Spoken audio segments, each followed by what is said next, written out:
is just outside of Peshawar city. And मैं start करोगे streaming? Shamama is a very good Okay. friend. Yes, Shamama is a very good friend. Just tell her about me. Of course, I will. Sorry to interrupt you, everyone. We are going live on YouTube. Okay. Okay, let's get started. It's 3 o'clock already. So. Yes, we are live, Naginji. You can start now. All right. So, Excellencies, distinguished friends, good afternoon and good evening to some of you. It's my pleasure to welcome you all to the virtual high-level forum on empowering women to join global value chains through e-commerce, experiences in South Asia in COVID-19 context.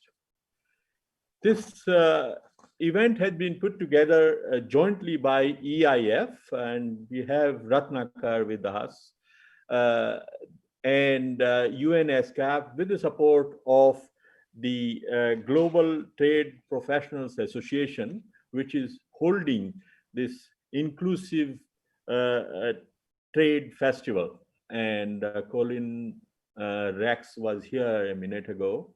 So this is a part of that larger festival, and we are all very happy to be part of it.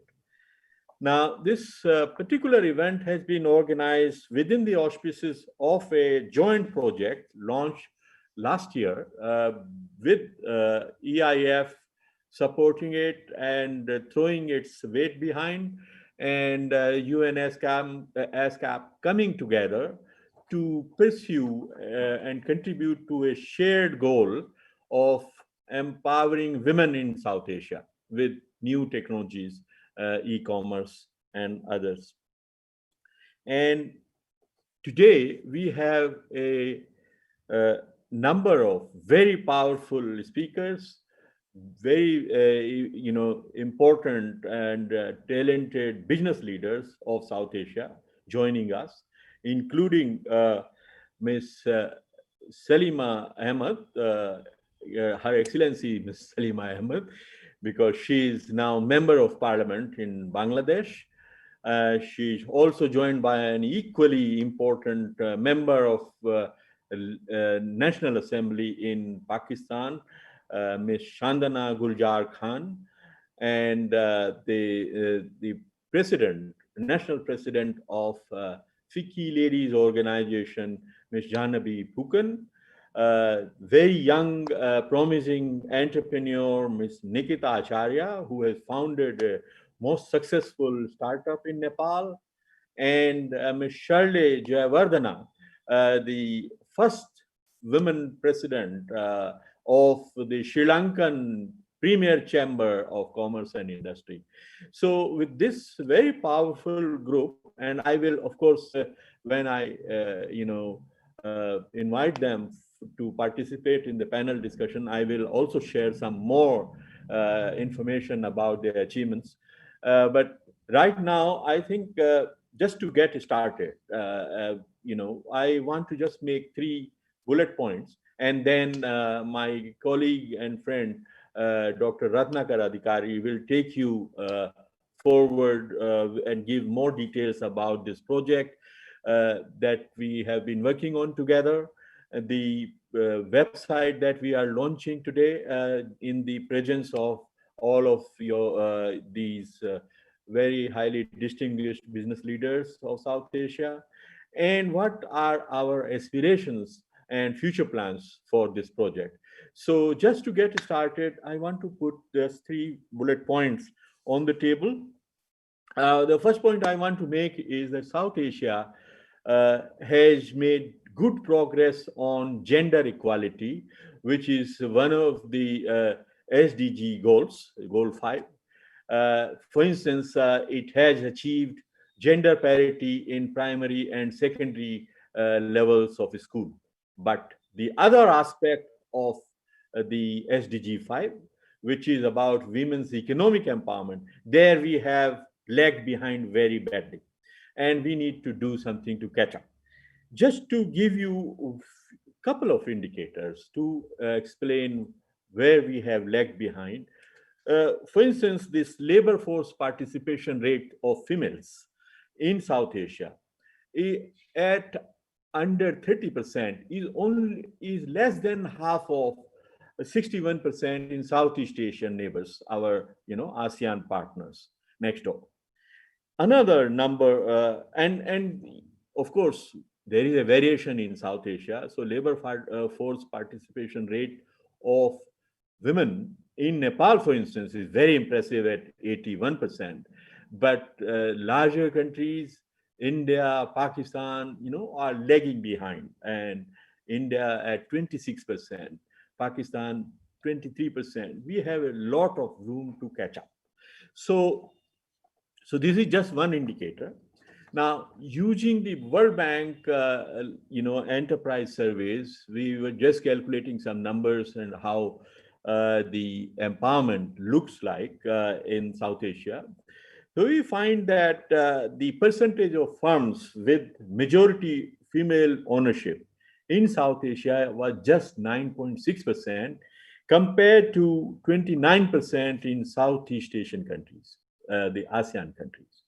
Another indicator, the percentage of firms with top female manager is just 11% in South Asia, vis-a-vis 38% in Southeast Asia. And there are many such indicators you can go on, but the point is made that we are lagging behind in women's economic empowerment, and this is something we need to focus on. The second point I want to make is that inability of South Asia to harness the potential of women has cost South Asia dearly. There was in 2018 a study by McKinsey Global Institute, which showed that if South Asia harnessed the power of women, the GDP of South Asia in 2025 would be $853 billion more than it would be with the existing business as usual scenario. $853 billion is like adding 15% to the GDP of South Asia. So it is an enormous cost that we are paying for not harnessing the potential of South Asia's women for South Asia's development and prosperity. So the women's economic empowerment is not just a human right issue. It is not just an SDG goal, another SDG goal, but it is a critical need for national prosperity. This is the second point I wanted to make. And the third point I want to make is that entrepreneurship is a very important vehicle or pathway, if you like, for empowerment. What you achieve with entrepreneurship of women is that it has very strong multiplier effects. It helps in increasing the labor force participation rates of women because women tend to employ women. And it helps in poverty reduction and in fostering economic growth. So this entrepreneurship as a vehicle or pathway to promote women's economic empowerment is something we need to really promote and foster. So some years ago at UNESCAP, we did some surveys with the help of actually, one of them was conducted with the help of the FICCI Ladies Organization, and Janabi is here. And then there was another one we conducted in Southeast Asia.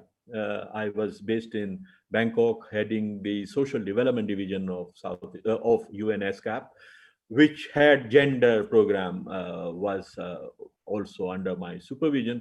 And so we conducted another survey in Southeast Asia on what is the main constraint that South Asian and Southeast Asian women entrepreneurs face.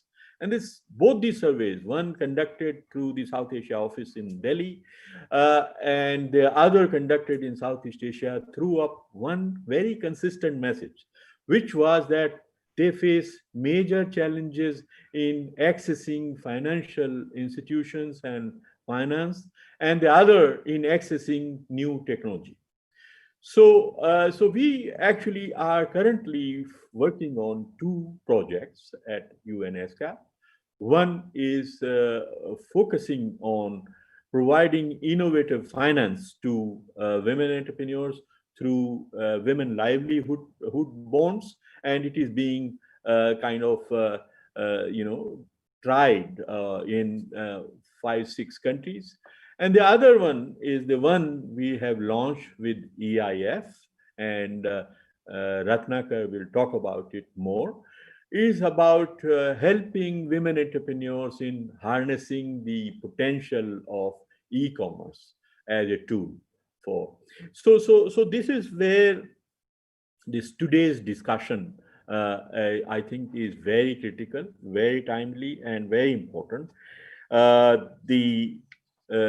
we were just talking before this conversation started, the onset of or outbreak of COVID pandemic has actually magnified the importance of e-commerce as a tool.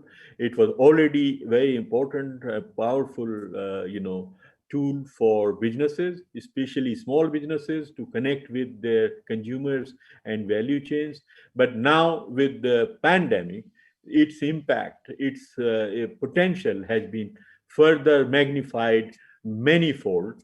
And so this project actually has become a very important project for our work. I'm sure Ratnakar feels the same for EIF's work. So this is where I would like to stop with my opening remarks here and welcome you once again. And I want to hand over to Ratnakar for his own opening remarks, and then we go on to the further, parts of this session today. Over to you, Ratnakar.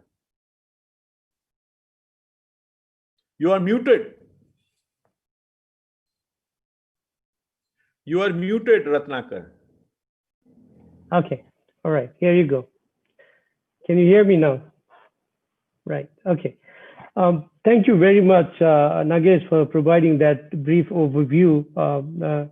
And thank you for providing me this opportunities. Good morning, good afternoon, and good evening, Excellencies, panelists, and participants, because we are represented from various regions as we speak here. As a co-organizer, I want to join Nagesh in welcoming all of you to this event. And it's a part of the e-commerce capacity building program that we have initiated, which Nagesh mentioned, and I'm going to explain about the program in a brief while. It's a part of that initiative that we are trying to do. And global value chain per se is our aspiration, going forward. And I would also like to touch upon that issue in the third point that I would be making. So I basically focus on 3 points. One is the genesis of the project, and the second one is the contours, and the third one is the priority and our future plans. Going forward, given the COVID context, there are challenges. So talking about genesis, this idea was conceived in September 2018 in the sideline of SWEDEF South Asian Women Development Forum event summit that was organized in Kathmandu. If you recall, Nagesh, both of us were there, and then a number of participants from SWEDEF were also there. So there was a felt need, and there was a huge degree of ownership among women entrepreneurs. And then in December, Nagesh and I had a meeting in the sideline of South Asia Economic Summit in Islamabad, Pakistan. That was in December 2018. In March, and this is an important milestone, I would say, the EIF itself, launched its Empower Women Power Trade Initiative, which is the main objective of the initiative was to build capacity of 15,000 women to be able to actively engage in international trade by 2022. So that was the target that we had actually set out for ourselves. And based on that, we started engaging with various partners. And then, this idea, we were looking for a credible partner. And then we, started developing the project. And in March, the same month, 2019, I guess, we were in Delhi. And that's when we finalized the draft project, approved the project in June, and launched the project in September, again at the South Asia Economic Summit in Colombo. That was the summit number 12. So that's the kind of a genesis of the project, which I just wanted to highlight, so that you understand where we are coming from.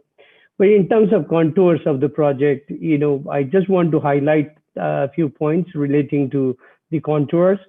It's first and foremost, it's about creating an e-learning platform, which is actually up and running, and we are going to launch it today. The website per se is going to be launched today. And the second point is developing and imparting basic and advanced training course on e-commerce, and that's an important component.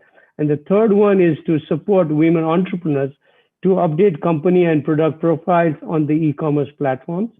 And the fourth one is to promote networking among trainees so as to be able to engage in conversation and develop business opportunities.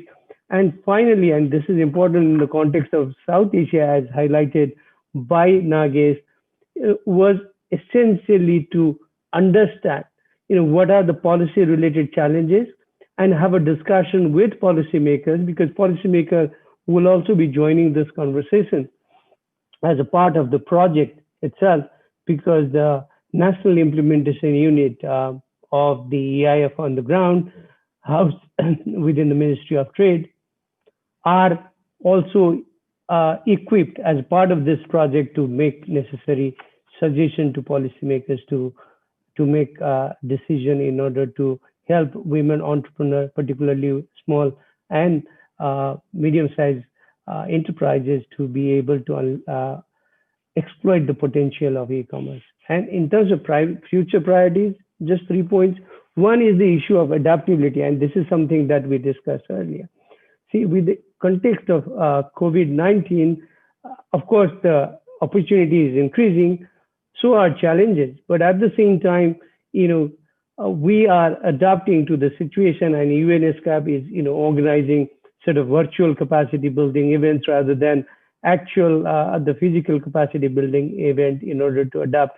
And the tools would also be developed in order to help achieve the objective of the program, even without having to meet in person. So that's the adaptability bit that we are trying to achieve.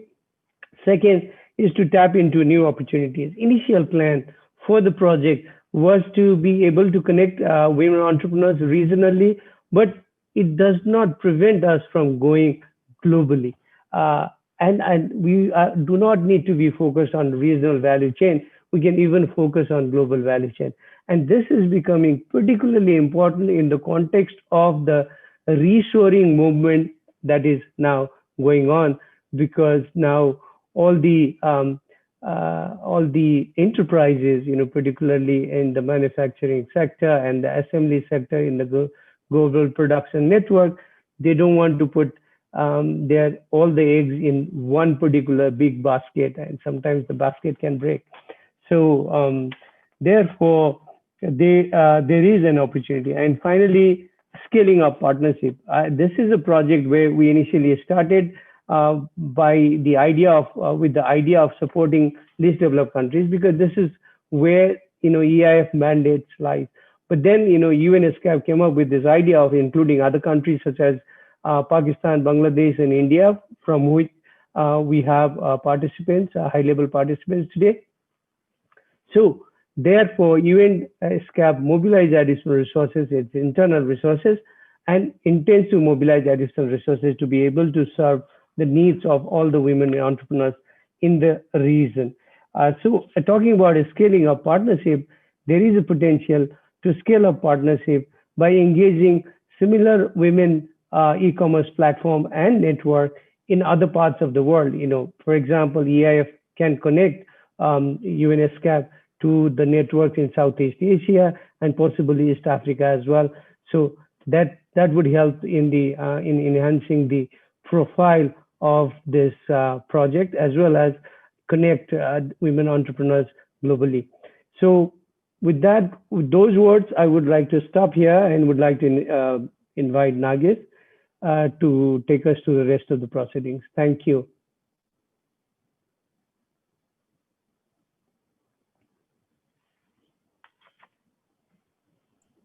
So let us click on this link and we get onto the website. Okay. Here you go.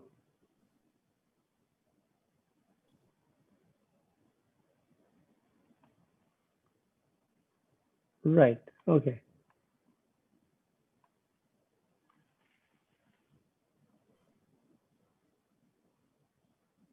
Okay. All right. That's good.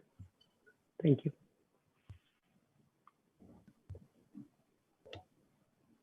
So these are some pictures of the capacity building programs organized in different countries. And of course, now that you have blessed this website and portal, you can play around many learning tools available at the portal, and we will share the link with everyone who is interested. So with that, let us move to the next part of the event and turning to our very distinguished panel for today. And thank you, Ratnakar, for sharing the insights about the project and what was in your mind when you conceived of this idea of taking this movement forward of economic empowerment of women through capacity building of the women entrepreneurs in e-commerce. I think this is the feedback that we have got from all different stakeholders, especially women entrepreneurs, has been truly phenomenal. And that shows that when you thought of it, you were very much on the dot. And we will continue to work with you and all these women chambers and sort of national bureaus to really take it forward. And as you mentioned, we are trying to assemble more resources to roll it out in countries which are not presently covered, in Sri Lanka, in Pakistan, in India, and everywhere there is a lot of demand for this kind of capacity building. So we will really take it where it should be and replicate and look at all different opportunities. So with that, let us turn to our powerful group of leaders, business leaders from South Asia. And the first one on my list is Her Excellency Ms. Salima Ahmed. She needs no introduction for this group and the audience. She is, chairperson of the Women Chamber of Bangladesh, which she founded herself, realizing the acute need of giving them a voice, giving the women entrepreneurs of the country a voice. And she now represents one constituency in the parliament. And so she is a powerful voice for women entrepreneurs in the parliament. And she has been, of course, very prominent business person in the country and known throughout the region with her business enterprises. But she also was honored with the very prestigious Oslo Business for Peace Award in 2014. There are many other honors. I would refrain from listing them out. So, Miss Ahmed, or Salima, if I could, I wanted to have your kind of insights on the Bangladesh story. And Bangladesh has emerged as a very powerful producer of and exporter of garments, ready-made garments. It has made a huge success there. And that success, to a very large extent, has been built by very industrious women, uh, both factory workers and the entrepreneurs, who have been really working very hard to make the country a very important exporter of ready-made garments. And this success story has been written about in many, many places, many, many forums. Now, e-commerce is, of course, emerging as a very important tool for especially MSMEs and that women run.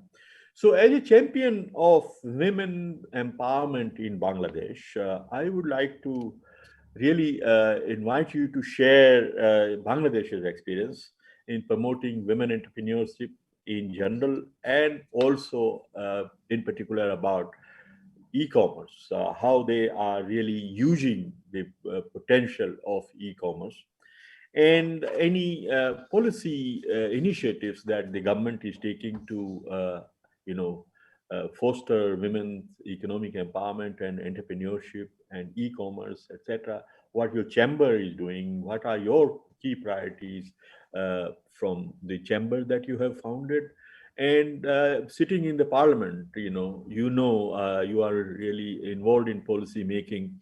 So what kind of initiatives are being taken to really harness and leverage this potential of women for national development? Over to you, Salima. Thank you, Nagesh, my dear friend. Thanks to you and SCAP, EIF, GDT, GTPA, and FIT. And of course, my fellow business leaders from South Asia and my fellow parliamentarians from Pakistan. A very good afternoon to all of you. This is a very, very crucial time for private sector. Business, where we were thinking that 2020 will be a huge turning point globally by taking the help of this e-commerce and on all these electronics facilities. But who knew that this COVID situation will shut down so many, thoughts, initiatives which has been started by the entrepreneurs and the private sectors. But again, that COVID situation has also given many opportunities, and that actually we should talk and we should move forward. For Bangladeshi women entrepreneurs, we always feel that they can transform their local economies and contribute significantly to the global economy. But first, they need to overcome obstacles in assessing and accessing that how to access in markets and finance. So access to information will actually provide additional information as a tool for women entrepreneurs, and that what we have really missed in this COVID situation. Particularly, those with small e-commerce companies who are opening new lines of communities for the marginalized community of women. That also we have seen that many artisans, many small entrepreneurs could have, develop a new line of communities, and that's what we are actually looking for the marginalized women who doesn't have that access. But there are many, in the value chain, other women entrepreneurs who can come forward and lead this marginalized group. So as a rapidly developing country, Bangladesh stands to get the full use of women's inclusion in the business world.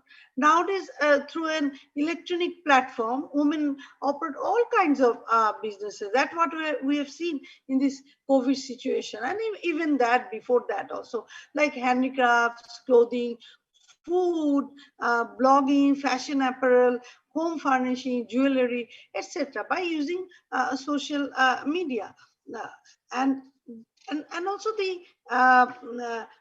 e-commerce actually, I think that world decidedly seems to be well suited for female entrepreneurs in our country and most of the world, because it gives us flexibility in our personal and professional life. These businesses are not affecting our household codes, and also there are many security issues, that lack of gender friendly environment, lack of mobility facilities.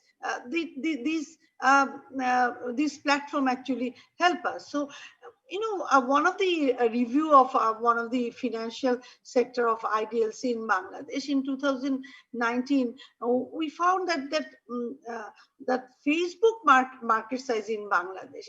I'm sure now in 2020 it will be much more, but according to 2019, the Facebook market is worth taka, Bangladeshi taka, 312 crore taka, and where 50% Facebook stores are run by women entrepreneurs. So now I'm sure it will be much more. So the revolution in e-commerce has brought a powerful sense of financial freedom along with imaginative sense of financial freedom for the women entrepreneurs. Now they are actively participating in decision making and becoming successful leaders. Women are no longer dependent on their families for financial help. But again, bank loan is another challenge, because these women entrepreneurs doesn't have any store, a showroom. So sometimes, bankers come and say, oh, where is your store? How much rent you are giving? How much asset actually you have?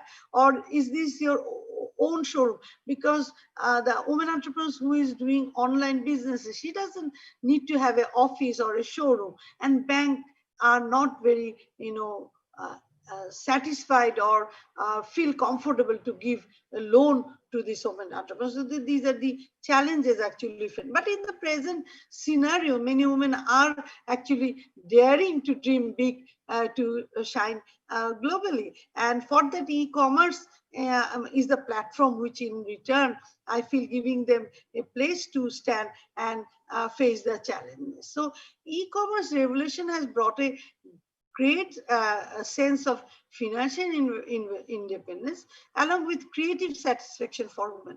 What you said, Anang, is that that women entrepreneurship is very important for countries, any country prosperity. But also I'd like to add on that it gives gender equality. It gives, reduces violences. It promotes democracy. The nation have peace, because that's what we all want to see, that a healthy nation with peace, love, and equality. So the benefits of e-commerce for women are flexibility. As I was saying, that there are family restriction issues, especially in South Asia. We have to take care of our elderly people, families, both my family, in-laws family, and the children and whatnot. So, and also during the maternity time, so lots of flexibility we can do if we are engaged into this online businesses. So and the idea of minimum investment, maximum profit in e-commerce business actually is helping women entrepreneurs to start and grow their businesses while working from the comfort of their home and or creating their own schedules. So according to the e-commerce, so what I would like to say, that for Bangladesh, now we have policies. As you know, Bangladesh has policies, separate bank policies, where women entrepreneurs get bank loans till 25 lakhs taka without collateral. Bangladesh has a separate allocation in the national budget. And now what we are working and advocating to find out a policy that in the stimulus package has been announced by the government. But we are not seeing that working capital and whatever the money the women entrepreneurs has lost during this, especially from March to May or June, and all the South Asian countries, we lost our biggest festive, Eid. You know, Eid is one of our season where we sell our product. Then our Poila Boishak, the Bengali New Year, where we used to get lots of customers, or we used to sell products. These are the businesses we lost. But these women entrepreneurs has made product targeting those seasons. So their all the funds has been blocked in product. Number one, they had to give wages, salaries, and also rent to their showrooms or their offices. So all their working capital has gone. So this is the time that government should, and I can talk about my government, that's what we are loving, that the government must give with 2 to 4% bank rate interest bank loan as a working capital to women entrepreneurs. We are also working with, we had a dialogue with Bikash CEO, and also that how we can find out that because e-payment has become also a problem, because everyone doesn't have a credit card in our country. So how we can use this agent banking, online banking, so that the women entrepreneurs can get money. So there are huge challenges, but if I compare the opportunities in the whole supply chain, whole value chain, both nationally, globally, huge are there. But we have to build the capacity of the women entrepreneurs so that they know how to use this e-commerce platform. If she is in a marginalized artisan, if she is from a remote area, she don't need to worry. There is another educated woman entrepreneur who has IT technologies, who is well known, can connect these marginalized women entrepreneurs and get into businesses. Now the time is to build the capacity. Now is the time to give access to finance and bring policies so that we can bring women entrepreneurs into this e-commerce business and face the COVID situation with lot of opportunities. Lot of ideas are coming up. So we need support from each and everyone. Thank you so much. Thank you, Salima. This is wonderful, very insightful remarks.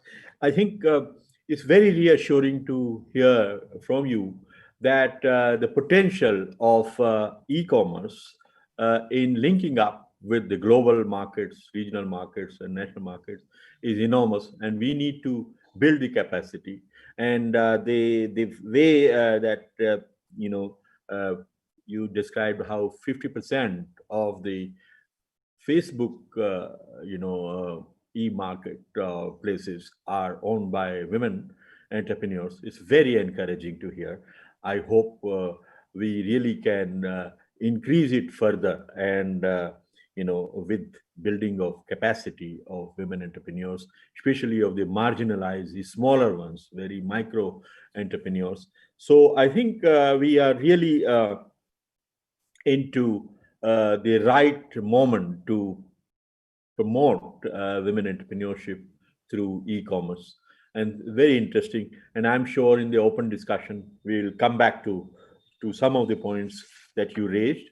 Let me now turn to another of our very powerful speakers, and having heard her in the National Assembly debates, I know what we are into. And that is Her Excellency Ms. Shandana Guljar Khan, member of National Assembly in Pakistan. And she is also holding number of other positions, including the chairperson of Commonwealth Women Parliamentarians. And she was also until recently parliamentary secretary of Ministry of Industry and Commerce.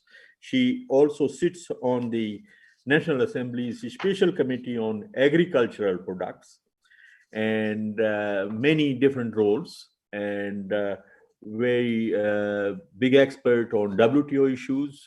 So she is, I'm really looking forward to your perspectives, Ms. Khan, about the Pakistani perspective. And as I said in the opening remarks, big countries of South Asia like India, Pakistan have lagged behind in harnessing the full potential of women, especially the labor force participation rates are very low, and there is a very big room to improve them and catch up with the rest of the region and the neighborhood in the Southeast Asia. So I'm sure that your government is taking number of initiatives to promote women entrepreneurship, and you sit in the parliament, so you are part of those decision-making processes and new legislations that are coming up. So we would be very sort of keen to listen to Pakistan's initiatives in promoting women entrepreneurship, promoting e-commerce, and in these times, with difficult times of COVID, as Salima described, how it is acting like a big blessing for and bigger opportunity for women entrepreneurs, especially the smaller ones and underpowered, sort of vulnerable sections, and and Pakistan's initiatives and any support that development partners like EIF or SCAP can provide. So over to you, Ms. Chandana Puljar. Thank you so much, Dr. Kumar. It's, as I stated earlier, it's my absolute pleasure to be here on a day when UNESCO has launched an incredible portal. Very honored and proud to be here today, and look forward indeed to working with you more closely. You've raised so many important questions, so many issues, so many of our partners. I'd also like to thank everybody who made this possible today, including Dr. Ratna, Dr. Adhikari, yourself, and all our other partners. Because I think the one thing which today's event shows that we've not allowed the corona pandemic to defeat us in any way. If anything else, the lesson we've learned from this entire pandemic over the last 6 months is that we're far more resilient than we give ourselves credit for.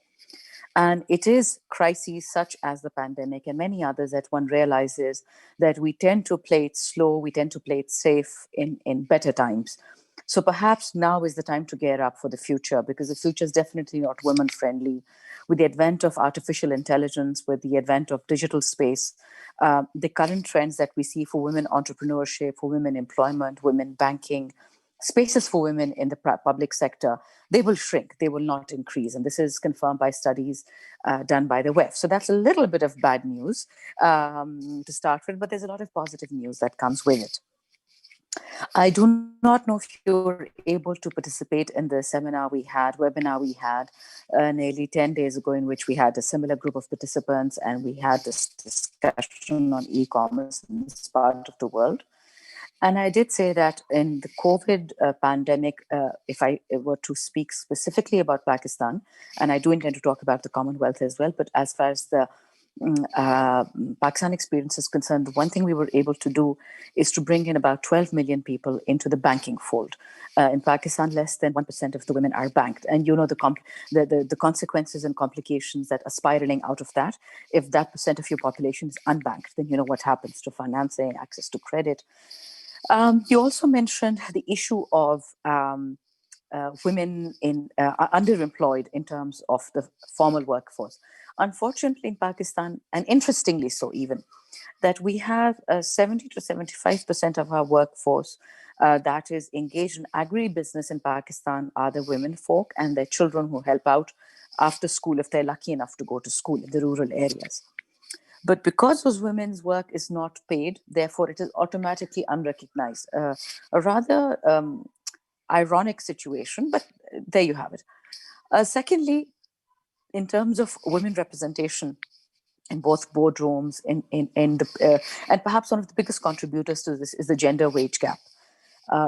some work we're doing at the Commonwealth indicates that this is a study by World Bank and WEF. It was a collaborative project a couple of years ago, and I hope I get the numbers right. But this part of the world, Southeast Asian, the SAARC area, is missing nearly $9 trillion off the table simply because of the gender gap. But people don't understand that it's not just the gender wage gap which is exacerbating the problem. It is the lack of recognition of the problem. As Dean Acheson said a long, long time ago, that one lesson that he learned from the United States Supreme Court bench was that let's first define the problem and then we'll find the solution. So I do congratulate all the organizers, because what we're doing is helping define the problem. Now, for instance, in Pakistan, the problem is not just of women entrepreneurs as a whole. It is a question of which women entrepreneurs. There are people in Karachi, Lahore, Islamabad, where you have access. Hello? Can you hear me? Okay. So we have cities in which women are at the highest echelons and the top tiers of decision making in business and commerce, but they're rare. They do have that access. They run their own businesses. However, what has happened is that we haven't addressed this problem as a socio-economic problem. We tend to address women issues under a human rights umbrella, which has probably caused the most damage to women's rights to begin with, women's economic rights in particular. If I take you back to, sorry, my philosophical side keeps on interfering in my economic side, but if you recall Gloria Steinem, when she led the women's movement in the United States, at the end of it, she gave a very exasperated answer to women who had not gotten much gains. And Gloria Steinem said that I didn't give you automatic access to economic freedoms. I gave you access to other freedoms. And that is the freedom which is often not discussed. And freedom is not freedom from tyranny. It's just the freedom of equality of opportunity. And so my predecessor discussed that access to finance, problem, access to credit, problem, training, problem, venue, problem, home, problem, husband problem, in-laws problem, parents problem. These are the typical problems of women entrepreneurs, safety, of course, being a big issue. Now, we know all of that. What has e-commerce done to change the landscape? What e-commerce has done is provide a shade of safety. However, if you look at all these call centers that were being run in India, Pakistan, Bangladesh, they all showed signs of women still facing issues such as harassment. But since we can't do away with harassment just now with the strictest laws in the world, we accept it for what it is in terms of it being a major barrier. And we work with law enforcement agencies to fix that part. But that part doesn't require legislation. What the main problem I see in Pakistan is we have a lack of coordination. Too many agencies doing too many things, which is already a good thing, as the Germans would say. What we don't have right now is coordination. So towards that, and let me tell you the positive things that have happened during Corona. One, we included women in the banking sector just through their ID card. They don't have to formally go to a bank. They can actually open it now. They have a record in a bank. They have a limited mandate account. But on top of that, what Commerce Ministry has done, after my departure, I may add, because I no longer could juggle responsibilities of Commerce Ministry as well as the Commonwealth. So what we've done is we're making an app for women, the Women app, and it is going to plug in all the current female micro, small, medium enterprises e-commerce run, whether it's a giant like Daraz or a teeny one operating out of my village, just to ensure that at least there's one safe space for women. Now, we'll have to plug that in with the Securities and Exchange Commission of Pakistan. We have to plug it in with SMEDA, which is the Small Enterprise Development Authority. We have to plug that in with the Trade Development Authority of Pakistan, responsible for exports, because it's not that there's a lack of entrepreneurship. The problem is, how do you channelize that? And there's one excellent example of a young woman from Okada who actually made it big. Her group started with something called Markhor. It is still Markhor. Markhor is that famous animal which is reputedly eating snakes. We've never seen it so. But Markhor has grabbed recently $8.1 million in crowdfunding.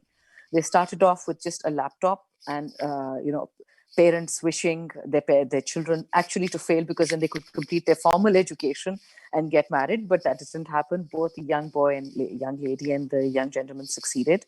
They couldn't even speak English at the time fluently. They're selling to 35 countries as we speak. They're selling online. They're selling top quality leather handmade products, which is very difficult to compete in a world where now we have plastic sole shoes mimicking leather rather well. Marhor was able to succeed because the government of Punjab stepped in and gave them their first $10,000 along with the Acumen Fund. So what we need to do, I think in Pakistan, we have all the tools in place. Karandaz is another example. Epiphany is another example. And it's interesting that on this, we've got a lot of policies. We're an overly legislated country. Then we've got all these policies. But recently, as of 2019, we have these excellent platforms. And if you'll allow me, I'll quickly read out a list of those platforms, because once, inshallah, we start a formal linkage, all these people would have to be on board. So I'll just tell you that from the government side, we've got the Ehsaas and Kamyab Jawan program that are giving interest-free loans, and there are quotas set for women. These are up to 70,000 rupees, so roughly $500. And these are being given to young girls. They're set quotas, so they cannot be given back to the big fund. They have to be given to women and ADBs working with them. We have the SMEDA, as I told you, which has the Women Entrepreneurship Development Cell. We have the Women Business Development Centers, and we have the incubation centers. So what is missing from this equation are the startups and the accelerators. And somehow we have to marry traditional commerce with e-commerce, with digital commerce, digital financing, financial inclusivity, as well as the how do you say, the government, the SMEDA cells, the entrepreneur development cells. And finally, we've gotten, this again from the government side, we've got a board which will actually look at, it's going to be listed as a financier for SMEs in the Securities and Exchange Commission of Pakistan.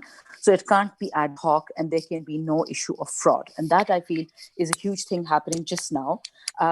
In terms of what the private sector has done, we've got about 4 or 5 different initiatives with World Bank, with UNDP, with Facebook, with USAID. And what has happened is that all of them are making an ecosystem for just connecting the dots. So in Pakistan, situation is connecting the dots. The State Bank has also, during COVID, decreased the rate of loans to companies which are women-led. For instance, you're aware that the services sector was the worst hit during COVID.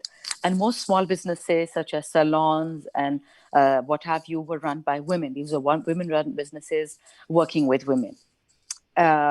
State Bank has given loans for 6 months to ensure, and these are small, teeny, tiny interest loans, if you're a paid up taxpayer, registered taxpayer, to ensure that you can keep your employees, women in particular, working during the COVID. So I'm sorry, I think I've gone ahead of myself and my time, but the Pakistan example just shows us that what we don't need any more, how do you say, legislation from Parliament. What we do need are a marriage of the initiatives, in particular with the donors and the facilitators, such as yourself, to ensure that we are hitting what is necessary.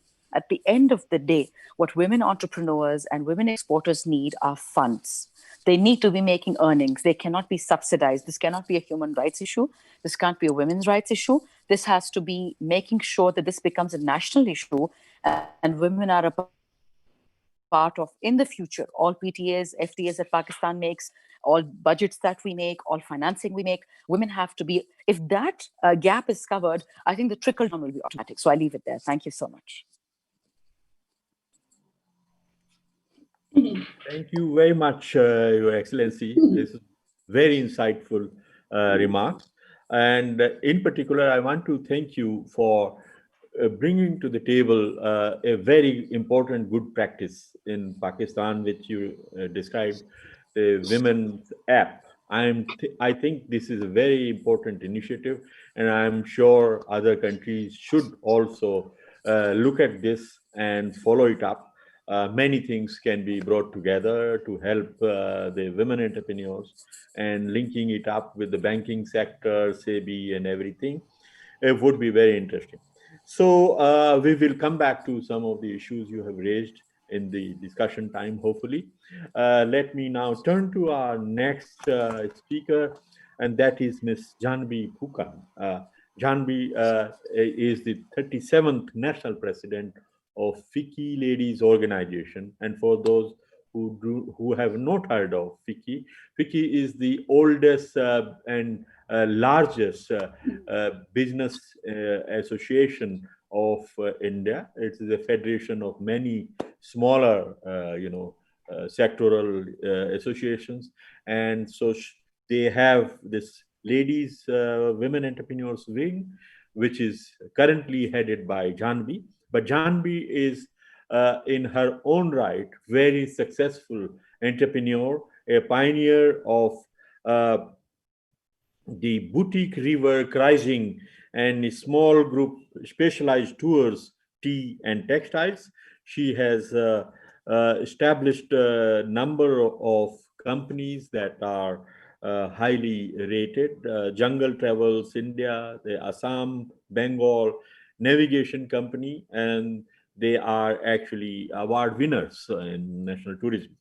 So, so you are a very successful pioneering entrepreneur of the sub-region we are in, and I want to really turn to you to get your insights into promotion of women entrepreneurship, e-commerce, and all of what we are discussing today. The key challenges that entrepreneurs like yourself, when you began in the early part of your career, what kind of challenges the women entrepreneurs face, and what is being done to address them, especially for harnessing or leveraging the e-commerce platforms, and for the startups and other smaller enterprises and businesses. Over to you, Janvi. Thank you very much, Dr. Kumar. Namaste from India. I'm honored to be with all of you today, representing FLOW. That's the women's wing of FICCI as its national president. So, Dr. Kumar, you'd mentioned about the challenges that you think I should talk about in my capacity as an entrepreneur. But may I speak on behalf of the organization I represent today, and what we would like to think not as challenges, but as the opportunities that we have tried to find despite these COVID times. So let me talk on the larger picture, and let me talk about the opportunities instead of the challenges. So my eminent panel here today, it was great listening to both of you, Salima and Shandana. I just want to tell you that FLOW, which is the women's wing of FICCI, we are also the oldest chamber of commerce in South Asia. We have been 37 years dedicated to working towards women's empowerment. You know, I was to assume office as the national president this April. But waiting for the old world delayed us by a month. And for the first time, FLOW had to conduct a virtual change of guard for its president, as well as for our 17 chapter chairpersons and our 4 FLOW, young FLOW chapters across the country.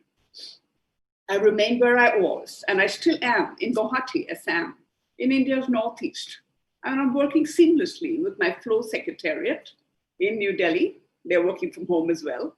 My presidium members and my FLOW members all across the country. And we have bonded together like never before with this power of this technology and this digital bandwidth. So this is the new normal that we find ourselves in. So at FLOW, we have tried to turn this crisis into an opportunity. So we would like to talk about the challenges that we've had in our country, which is like a subcontinent by itself. We have tried to look at the issues, address them, and look for solutions during COVID times. Instead of waiting for things to get better, I would say, take this very session. We are able to connect worldwide so effortlessly, with so much less travel involved, with so much more efficient use of time and energy, and with so much more access to leaders such as yourself at home too. FLOW has had a much easier access to our state central governments, to our state ministers now than ever before, thanks to this virtual world. And I want to thank you, NESCAP and EIF, for taking up the very pertinent topic of empowering women in the global value chain through e-commerce in COVID times. So in India, we are 49% of our 1.3 billion population, but only 14% of businesses are run by female entrepreneurs. That is 8.05 million out of our total of 58.5 million entrepreneurs in India are women. And we know that the global average A women's workforce participation is 48% globally, but in India, it was only 27%. That is why avenues like e-commerce, this can bridge that gap and add that $7 billion to our economy to make women an inseparable part of this $5 trillion journey that our government is working towards. But the pandemic has affected women, people across the globe, but its impact on women is disproportionately higher. McKinsey and Company reports that female job loss rates resulting from COVID is about 8 times higher than that of men. And with the limited job opportunities and the sudden increase in the availability of the male labor force, the earning gap for women will further widen.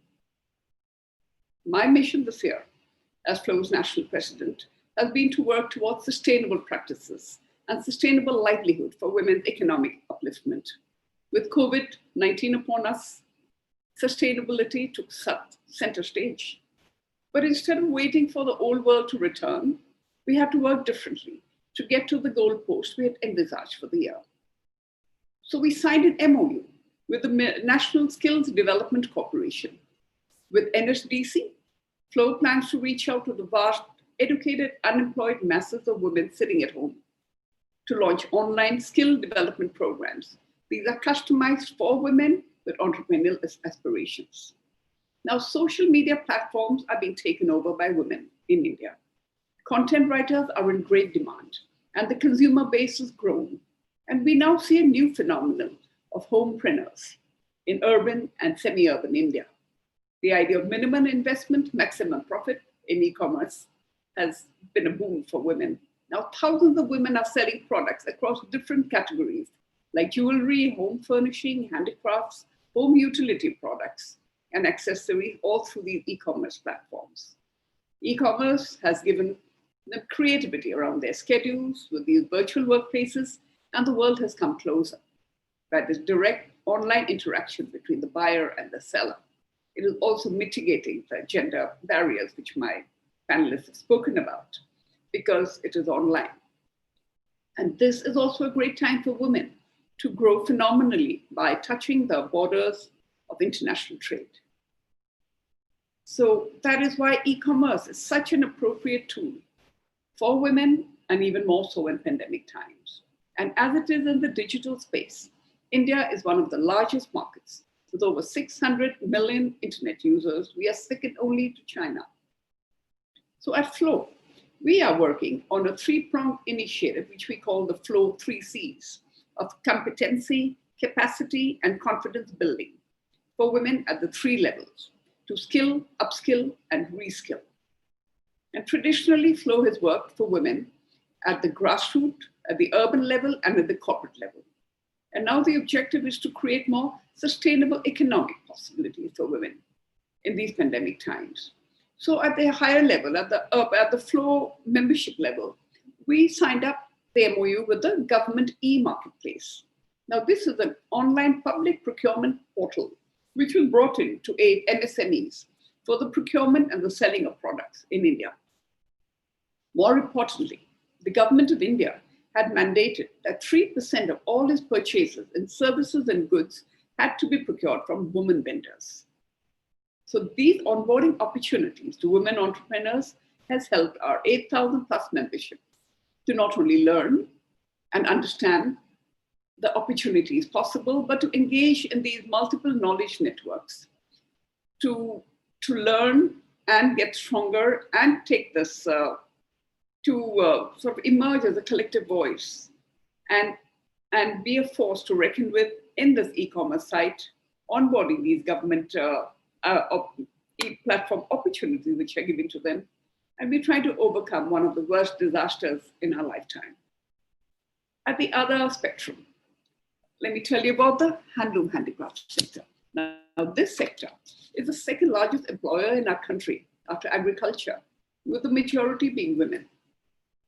Pandemic had left millions of artisans of the handloom handicraft sector with no access to raw materials, to markets, and basic sustenance. So Flow came together with an organization called Creative Dignity, which is the platform for e-commerce sites. There are about 10 e-commerce sites who banded together under this campaign, which they call Artist Direct Campaign. Now, they try to support and handhold these distressed artisans by empowering them to reach the customers digitally and give them access to new markets and livelihood opportunities. This movement has created nano entrepreneurs who would have been otherwise invisible and the most vulnerable, and who now have the information, the knowledge, and the platform to overcome the distress due to the lockdown and the pandemic. These are artisans who are being trained to use the camera for the first time, take their pictures, learn how to upload, and it's giving them the confidence and understand the value of the goods they were producing all these years, and to be able to cut out the middlemen and get their fair price for their labor. Now, at the grassroots level, we also took up the village adoption program. When we had all the returning migrants back to our small towns and villages, this is where we worked on the life skills training for rural women and for these migrant returnees. Because we find that skilling alone is not the answer. Women need to build up their self-belief. And with that, we have signed up MOUs to train 8,500 adolescent girls, 4,500 women in transformational life skills to date. And this is an internationally respected and certified program.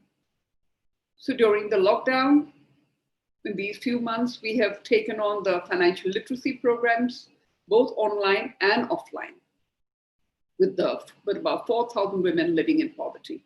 So these are the steps we have taken in our capacity, whatever best we could do, because the problems are many, but the opportunities are there. And despite being in lockdown, our chapters have come forward to be able to run these courses. I must mention very quickly here that we also got into the adoption and ITI program. That's the Industrial Training Institutes, which are government-led secondary schools, which specialize for different trades. Now there we approached young people online, and we had a tremendous response, about 2,500 students who came online to learn about how to build a business. Small workshop modules where it's a certified course, and they want to come back for more. So when you think that this is such a great responsibility to have in yourself, which is why we know that our tie-up with the NSDC, for example, is going to help us to give content and reach out to these people who need that, who are looking for that opportunity. Because at Flow, we see ourselves as merely connecting the dots. Now take the tourism sector. That's an industry I belong to for the last 30 years. That also has the largest employer of women worldwide. So what Flow signed an MOU with the Ministry of Tourism to work towards sensitizing and training women in the new SOPs now in COVID times, in place for the homestays, urban homestays, rural homestays, as well as rural tourism opportunities. In fact, now Flow is working to introduce more women to the online training platform, which enables them to become certified guides. So women can work flexi time, and they can earn and learn from their own domain knowledge. You don't have to be just an ASI qualified, that means the Archaeological Survey of India qualified guide. You could have your specialty in, say, history or geography, and earn your certificate as a tour guide from Ministry of Tourism. So these are some of the options that our government has given. I won't go on to the government schemes, which are plenty, and the stimulus packages, which is very well known. But I would say that these were what we have done as a women's organization to work for women on these different levels and take it forward. And lastly, I would also like to mention here that we know that life will go on, and so will trade and commerce. And over the years, Flow has been working with other international women's organizations to promote B2B collaborations, sharing of best practices through its international affiliations. Now, the gender divide is still very much there in the international trade. But this year, Flow proposes to hold, and has started, to hold international consultation with women entrepreneurs globally through what we call our Women of 7 Regions, or the W7 initiative. We wish to create a worldwide forum for the exchange of information, experience, visibility, connectivity among women business owners, setting the stage for new opportunities and joint ventures among women and business leaders. And this will be the women of the 7 regions, and we've working very strongly towards it with great participation and a great volume of interest. And this will carry on beyond my term, which is a legacy we want to leave. And the idea is to grow together and grow with women globally. The world is flat now, and the COVID has made it even more so with this virtual reality. And this is what we want to take forward in the next step. So it's been a challenging year, but what I've tried to say is that despite everything, we have not stopped in our task. And I'm confident that we at Flow will continue to work towards these gender responsive economic and social policies with women's economic empowerment and that sustainable livelihood generation that has to be at the heart of this pandemic recovery and response plans for our country. Thank you. Thank you, Janabi, for very insightful remarks again. I think turning the challenges into opportunities, I think is the message coming out, and how you have taken this time to enhance the skill formation of entrepreneurs and potential entrepreneurs. Very interesting thoughts. And again, I'm sure other countries and groups in the region will learn from that. Now, I want to turn to our young business leader who has set a very inspiring example for the youth young generation, by becoming a e-commerce entrepreneur with only 10,000 rupees in the pocket, along with the partner and a Facebook account. And she has come a long way to become the most successful e-commerce entrepreneur in Nepal with this company called Urban Girl. And I was just surfing on the internet on you, and I found that she is listed in the Forbes top 30 under 30 women leaders. So, what a big feat and achievement she has made at such a young age. So you are really a truly inspiring example for young business leaders, those who are having potential, and so they should really get into the field and make it big. So with your background, I really want to ask you to share your story, how it was really done, and what kind of lessons you want to share with budding entrepreneurs like yourself, who are just waiting in the wings and who might benefit from your inspiring story. So over to you, Nikita. Thank you, Dr. Nagesh, and thank you to the organizers for having me here, along with such wonderful ladies. It was great to hear all of your story, all of your journeys, and what you're doing in a country. It was a great pleasure for me to learn from you all. So, as Dr. Nagesh told, I'm an entrepreneur. I began my entrepreneur journey when I was 19 with my first venture, Urban Girl. And I used to sell jewelries online. So at that time, I was a student. And since we are talking about e-commerce and its strength and how an e-commerce can help in building a business from a very limited resources to expanding your business, I think I have witnessed that I have hands-on experience on this. So I'd like to share some of my experience with you all. So I started Urban Girl in 2012 with just team of 2, and we were students wanting to try new things, wanting to do new things and bring a revolution in shopping behavior among the consumers here in Nepal. So since we had very limited fund, and also because we were students trying out new things, we wanted to start with very limited resources. So we started with one product line, that is jewelries, as I mentioned before. So in 2014, we expanded our product line to Yuzi cakes, and it was one of the first bakery in Nepal, online bakery in Nepal. So the business expanded to uzibazar.com. It is the first social e-commerce platform in Nepal.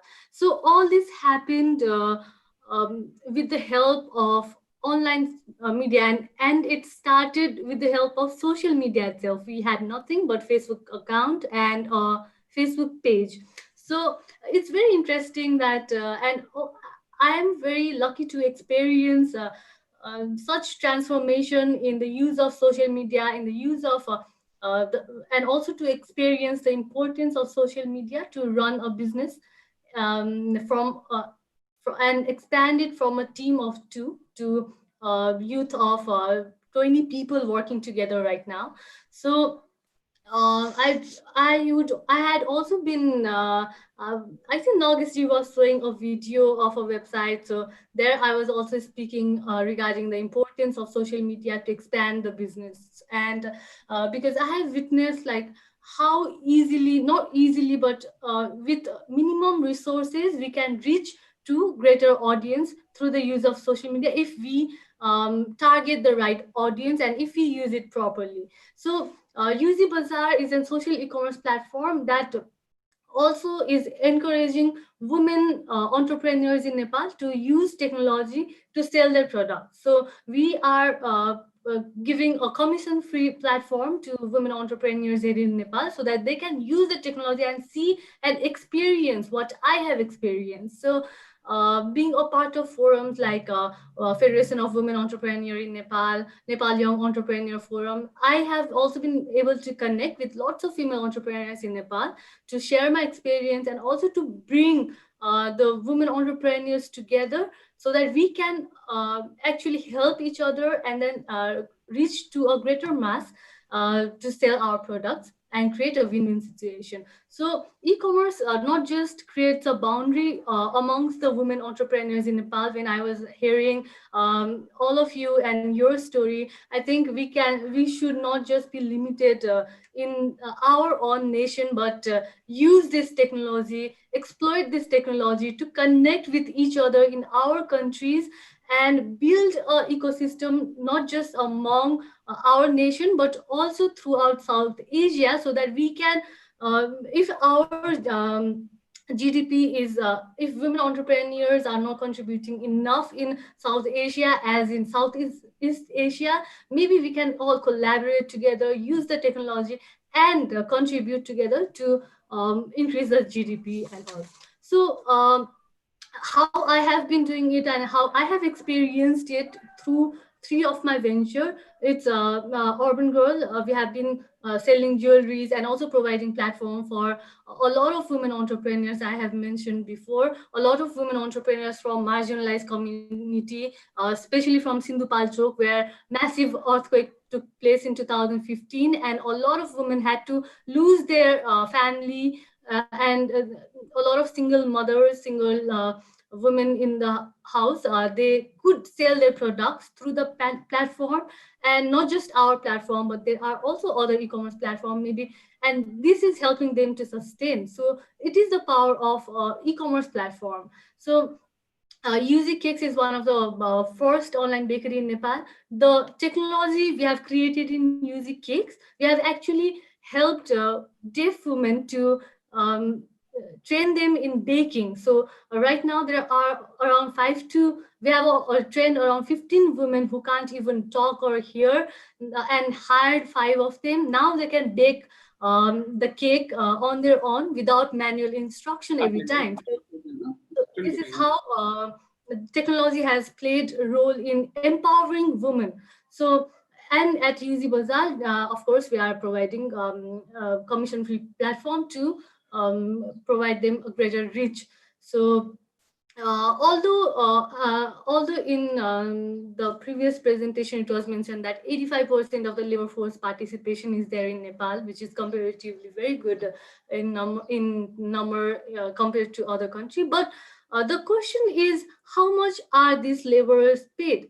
And if you look at the salary or the payment they are receiving, I don't think, even though they are working as much or even harder than their male partners, I think the payment is really, really low. But if we directly connect them and their skills with the online platform and make everything transparent, there are a lot of HR companies or online HR companies who list the salary, the wages as well. So I think making things transparent is also a part of technology. It does, and making women aware about what they are being paid, and if making women informative about what they are receiving. So e-commerce can, not just e-commerce but online HR, digital companies and such, they can play a bigger role in empowering women, not just in the products they can sell, but also empowering them in the information they receive.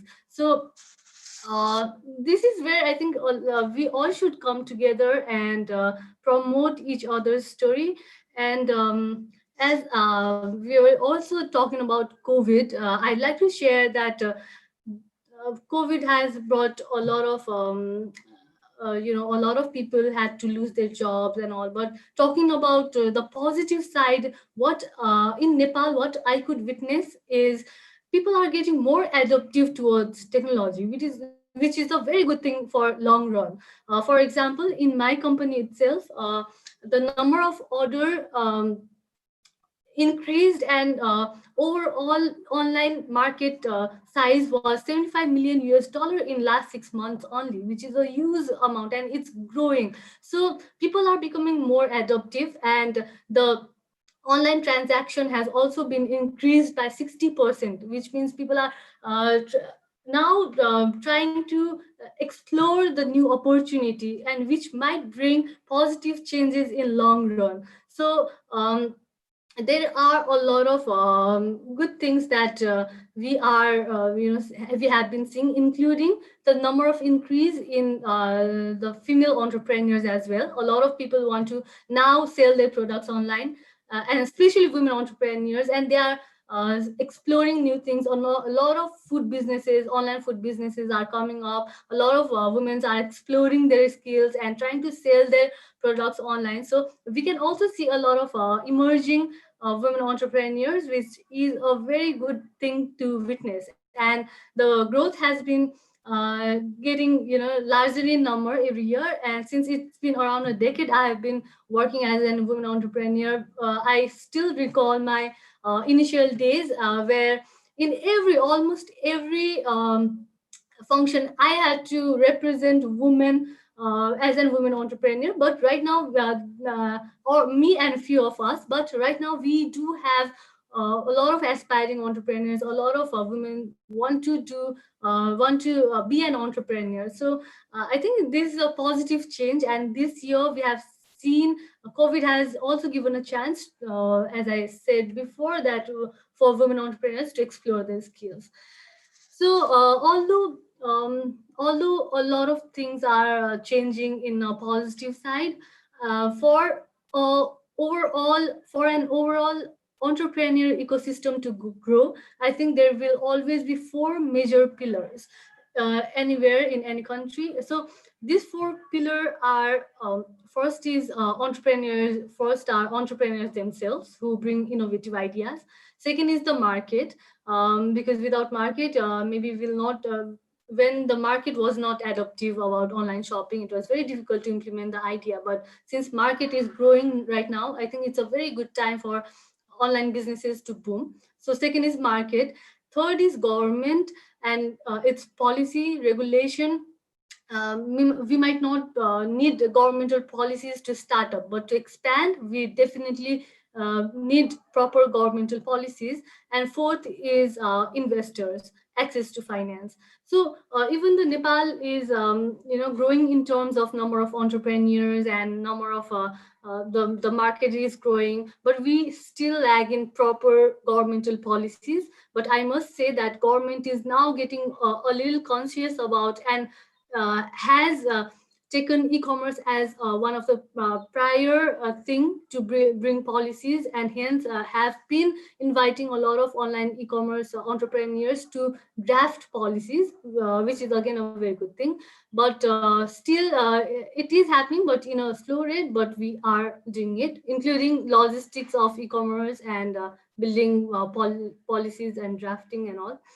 So the next big problem as a woman entrepreneur running an e-commerce and having proving a business in a lot of ventures, the most problematic situation is, you can see when you have to find investors, and it is still one of the most difficult thing for any women entrepreneur, maybe because we have not seen any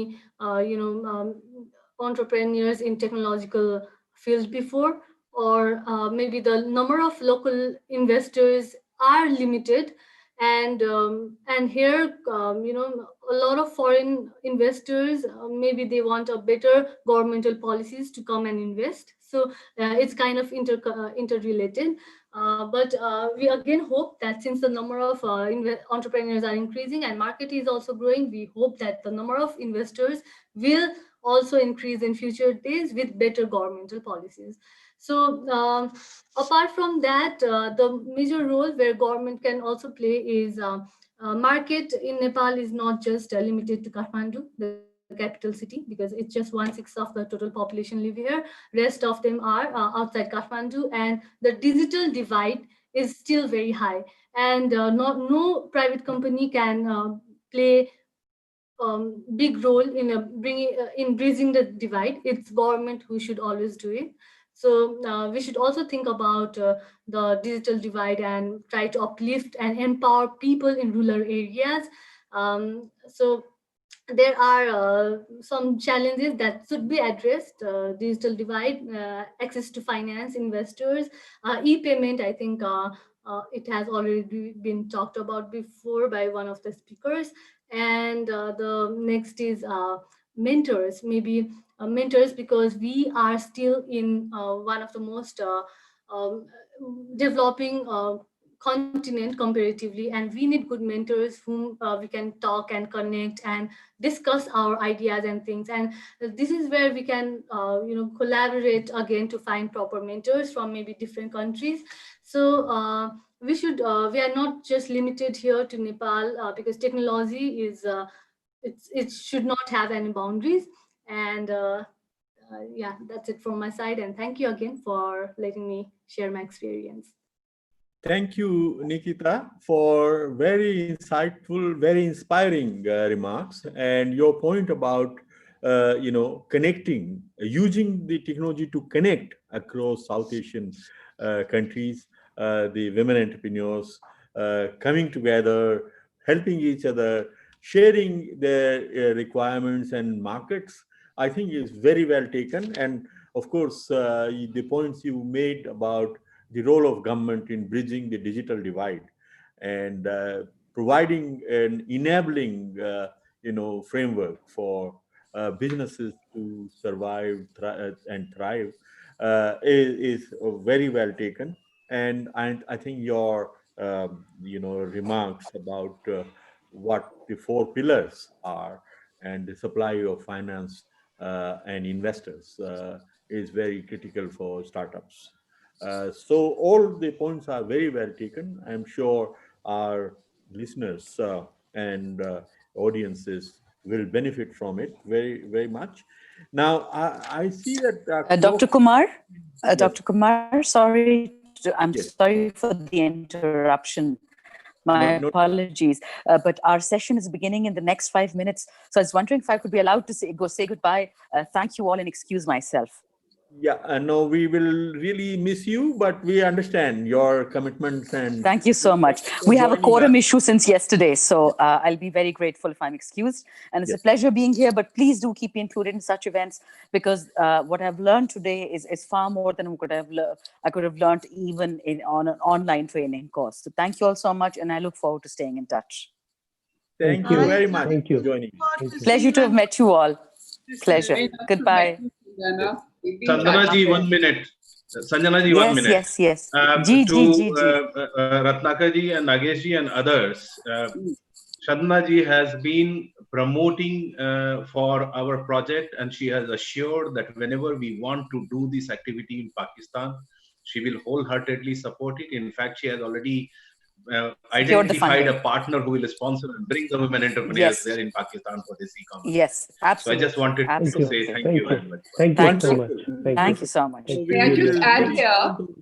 Yes, of course. May I just add here that my Flow past president, Kiran Gera, is now heading the Shwek chamber. I think in Pakistan, they're in the SAC group with us. We've been trying to meet for the longest time, so I just wanted to, I will convey I met you, and we do hope we can work together, Chandana. Absolutely. Please do let me know how I can be of use. I'm happy to do whatever I can. Excellent. Thank you very much. Thank you very much indeed. Thank you. So now I see the clock. It is already, our time is really up, but with the permission of Ratnakar, I think we can extend the session by maybe 20-30 minutes. It's a very... Sorry, Nagesh, this is not me who would be deciding. Collins, if Collins allows us to extend by 10-15 minutes, maybe.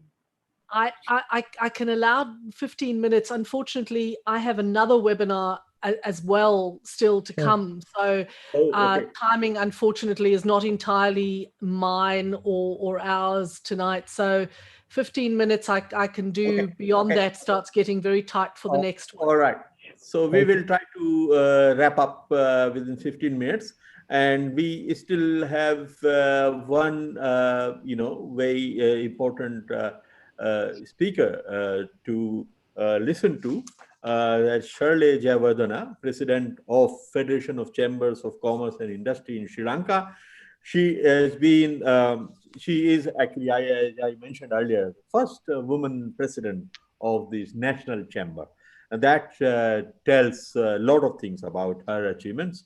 And she actually, as a very successful businesswoman, she has been chairperson of Media Vision Private Limited, the publisher of Kandi News, and chairperson of Algotech Trading Private Limited and Wisewell Lanka Private Limited, the global trading conglomerates in United States. So she is a businesswoman of very different kind of profile, many achievements.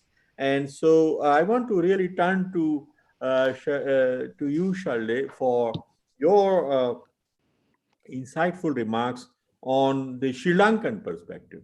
And Sri Lanka is another powerhouse of small businesses, and and where women have really done remarkably well. And so what is the Sri Lankan perspective on e-commerce, helping women entrepreneurs to really come up and take it forward? And in the context of COVID, what we have listened from different speakers, so what is Sri Lankan story? And unfortunately, as we have run out of time, and briefly, so kindly, and I asked little, all right, go ahead. I will be very brief, and I must say that I have a small problem with my connection. It goes on and often. So I am very lucky to be heading one of the men-dominated organization, Federation of Chamber of Commerce and Industry, as the first woman president. So that also gives me opportunity to work for women, and I fine-tune men and get the best out of them to do service for women. So I think you said we in Sri Lanka, I will talk about that. I don't much. We have constraints for women. I'm not going to talk about labor force because it's a constraint. I will talk about the constraints that Sri Lankan women are facing. That is, one is access to finance is a major thing, and then managing family business, managing families with business is another constraint, and marketing is another constraint. So actually our business women are facing these constraints. So what I feel is, now to get over these constraints, one best option is to build the capacity of our women to use e-commerce, because one is, now after the COVID, our country has moved forward 5 years in the area of internet literacy. I could see very especially the millennium generation who have been born after 1919. I mean, I can see everybody who is having apps, younger women who are into business, they are using social media, they are working from home, they are selling food, they are selling garments. I mean, they are conducting beauty culture classes. I mean, it's amazing, and the investment they are making is very little. I mean, they don't have to go for big shops, retail shops. They are working from, so financially, so that is very beneficial. And the other is marketing is easy, because you market, you just through the social media, through the apps, you market your product. So that I've seen. So another is managing your home, a family, as a mother, as a wife, as a social woman. Managing the triple role is very easy. So what I feel is, so I would like to say, to overcome what we are doing through the Federation of Chamber of Commerce, as I went, one of the main areas is women entrepreneur development, which I have set in my agenda. And we are now training about 200 women entrepreneurs on skill development, not in the area of, still we couldn't do in the area of e-commerce, but as a skill development program. I have planned a program and we are going to launch it with the Lions Club and You Lead. They are supporting me. And Federation of Chamber of Commerce has also, we are in the process of setting up a digital platform. It's an e-directory to start with. It's an e-directory where women, this is not only for women, for all our members. We have about 50,000 business houses affiliated to us through our members, and from that we have about 15 to 18 business houses who are women. So first, initially it will be for our members. So about 18,000 women will be benefited. So they will get used to accessing this platform to make use of as a directory. Our second stage is, through that we are going to have pages where we will give business opportunities. So the women will access those business opportunities to and start marketing. Our third stage is making it a trade platform. That is our third stage. So in short, if I want to say, what I would say is, to get over these issues of financial, marketing issues, managing your home, as a mother, husband, wife, and social life, the best option is to make virtual women entrepreneurs in Sri Lanka, where I think they will be more successful than the other entrepreneurs. So to do that, I would like to get the support of UNSCAP, whether you could support us, I mean the Federation, to set up this trade platform and also build the capacity of women entrepreneurs in Sri Lanka to use these platforms. At least, to train them on the product and also their responsibilities of delivering on time, quality, because even these small businesses that they are, which I see are online, there are a lot of shortcomings, that they don't deliver on time, sometimes the quality issue. So they have to give a whole package of a capacity building and support Lanka to get women into e-commerce. I think most of these problems could be solved. So that is my idea. So that I will not take long, and thank you very much for inviting me for this webinar. Thanks, everybody. It's nice meeting all of you. I think we should meet often like this and share our dialogue. For very thoughtful points. I think what you have said is that virtual women entrepreneur is the right thing to do in these current times. And I think this is a technology which really empowers women in like no other. And so on that thought, I really want to, because we are running out of time, I want to turn over to Ratnakar for closing remarks, because we may be shut off this platform in 5 minutes. So Ratnakar, sorry, we don't have any time for any question answers, but Ratnakar, you have. Thank you, Nagesh, and I would like to really thank Rajan in particular. He is doing the job of the speakers. He's been responding to the questions that have been raised in the chat box, and there's a bit of an interaction that is going on there, so which is actually very helpful, for us, because those participants who really wanted to ask questions, their questions have been responded to. But if you have any question, later, feel free to reach out to Nagesh, Rajan, me, or my colleague Hank. We'll be happy to respond to them. And if we don't have an answer to those questions, we'll reach out to the speakers. So I don't have much time. Therefore, I would like to just mention 3 points. I can't summarize the rich discussion that we've had just now. The first and foremost, from what I gathered, is that the e-commerce and as such, and this project in particular, aims to overcome or address 3 types of failure. First, it addresses market failure, because there's this, the issue of access to technology cannot, particularly to women, cannot be provided if we leave it to the market forces alone. Or access to skill, that's also an important component of what women can do in order to harness the potential of the technology that exists, is not going to be provided by the market.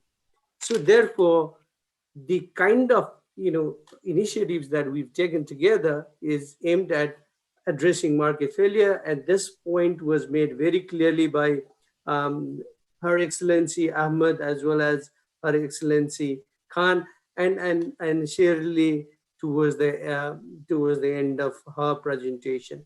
She mentioned it very clearly. Second, we are trying to address the problem of political failure. The political failure, this point is very, very important, because the women issue do not get into the agenda of the politician or the legislature. And then, what happens is that it gets sidelined. But, such as the issue of access to finance, particularly targeting women, as was highlighted earlier.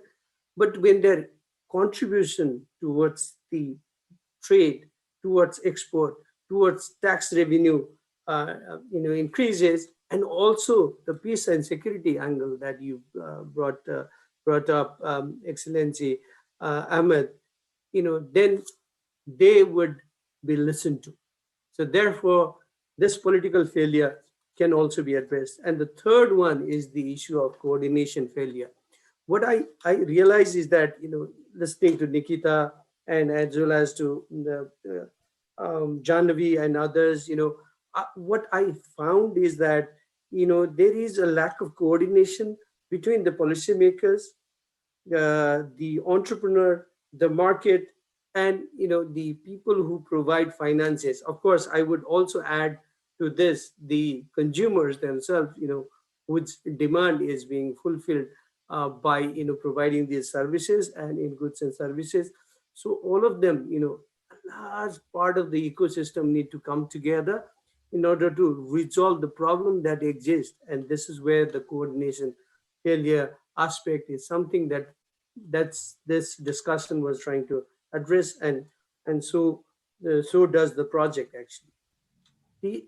The other important aspect, and there are just 2 points that I want to highlight, is the issue of resilience, which I highlighted earlier in my opening remarks. But the issue of resilience, listening to the perspective from these powerful women, we came to know that the issue of resilience is so important, and starting with Excellency Khan, let COVID-19 not be allowed to defeat us, and the way we've been, trying to sort of overcome challenges in the case of new normal, through e-commerce, through social media channels, and trying to utilize the opportunity, helping women to move up the value chain ladder. So all of these are the possibilities that are emerging, and that would further be harnessed by regional cooperation of women entrepreneurs. And then finally, in terms of process going forward, I mean, I'm very pleased to know that there is a considerable interest from non-LDCs in the region. I mean, the interest that we've seen from Pakistan, Sri Lanka, and Nepal, and India to join the project as a part of, whether it's a part of the overall SWODEF forum, or as a part of this initiative, is very heartening, and there is a possibility for UNESCAP to possibly scale up this intervention to engage activities, to engage in activities promoting, directly contributing to promoting e-commerce of women entrepreneurs in these non-LDCs as well. So with those words, I would like to thank you once again. Thank all the panelists for your valuable intervention, as well as all the participants. So Nagesh, over to you for any last word. Thank you very much, Ratnakar. You have really brought together the key remarks, key issues raised by our very powerful speakers of today. And I really want to join you in thanking them all, because we have really run out of time. But Rajan, do you want to say anything at the end? Over to you. Thank you, Nagesh. I will just take 20 seconds. First of all, I would like to thank Collins and the GTPA for allowing us this platform, global platform, to share this panel. To all the panelists and the participants and other people who are seeing this on the YouTube for their time and the questions we'll try to answer. I must also thank Dr. Nagesh and Ratnakar, and especially Hank, who also was very instrumental in making this workshop instrumental. And at the same time, I would like to thank our consultant Deepali, her team, and my colleagues Suvira and Raman, who have been working for past couple of days to make this happen, at least the web launch. Thank you very much. Collins, now you have all yours. Thank you very much, everyone. It was a fabulously stimulating discussion. And I'm sorry we can't continue, because I think the truth is we could be talking for another 2 hours if everyone really got involved. But it's been an absolute pleasure listening to everyone. And thank you on behalf of the GTPA and the Festival of Inclusive Trade. And we look forward to seeing you attending sessions over the next couple of weeks until the end of October. And thank you again. I wish you all the very best for your afternoons and your evenings, wherever you might be, and wish you very well in your businesses and your other endeavors to come. Thank you. Thank you. Stay Thank safe. you. Bye, Thank you. everyone. Thank you. Goodbye. Thank you. Thank you very much. Thank you, everybody. Thank you. Goodbye.